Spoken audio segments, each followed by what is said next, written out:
Hi, today we're going to read a story with the title Hot Pot. The sound of short O. Short O has the sound of ah, ah, ah. Now let's start reading. It is fun to help Mom cook. A pot helps make food hot. We can fill the pot with corn on the cob.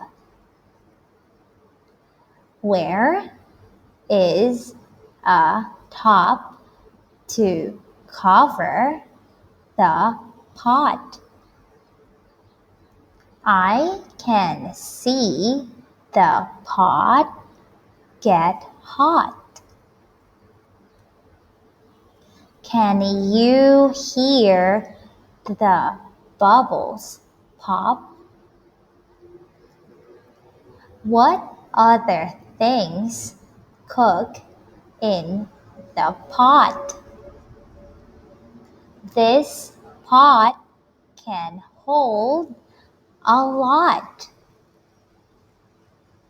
When it is full, it is time to stop. Time to wash the pot. Now we're going to read the different words we read earlier. We do have our word list. Cob, cob, hot, hot, lot, lot, mom, mom, pop, pop, pot, pot, stop, stop, top, top. And that's it for today. Now it's your time to read.